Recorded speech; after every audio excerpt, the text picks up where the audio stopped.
Another day, another basketball stories na naman ang pagkikwentuhan natin. At ngayon nga, yung balitang pagkuha ng Los Angeles Lakers kay Giannis Antetokounmpo. At ang balitang gugulatin nga daw ng Golden State Warriors ang NBA.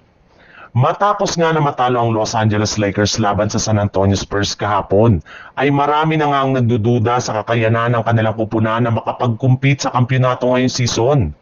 Napatunayan na nga na napakalamya ngayon ng kanilang depensa na siyang sinasamantala ngayon ng kanilang mga kalaban. Kagaya na lang ng Phoenix Suns at San Antonio Spurs na tinalo at tinambakan pa lang sila ng mga nagdaang linggo. Kaya dahil dyan, ay may ilang mga analyst na nga nagsabi na kailangan na nga daw talaga ng Los Angeles Lakers na gumawa ng trade sa lalong madaling panahon para mapalakas ang kanilang lineup. Matapang na rin naman ngang sinabi ng NBA agent LeBron James na si Rich Paul na hindi nga daw isang championship contender ang Los Angeles Lakers ngayon hanggat hindi pa nila nakukuha si Giannis Antetokounmpo mula sa Milwaukee Bucks.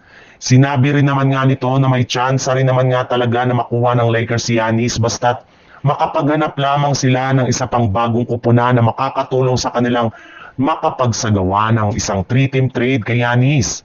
Maaari rin naman nga daw nila ditong gamitin si Austin Reeves at iba pa nilang mga batang player at draft pick para lamang makagawa ng blockbuster trade. Makalipas nga ang 4 na araw na bakasyon ng Golden State Warriors, ay kakalabanin nga po nilang muli ang kanilang next game ang kupunan ng Minnesota Timberwolves.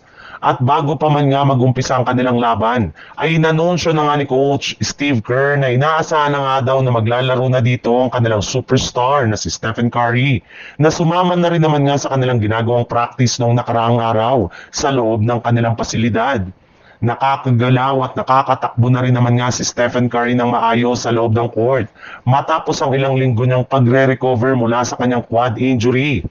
Kaya isang magandang senyalis na nga ito para sa kanilang team na kakayanin na nilang makakuha ng sunod-sunod na panalo sa mga darating nilang laban.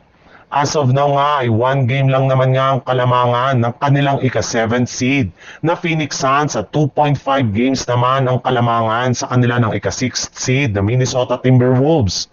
Kaya hindi talaga malabo na kayanin pa nila na makaakyat sa standing ng Western Conference sa mga susunod na araw.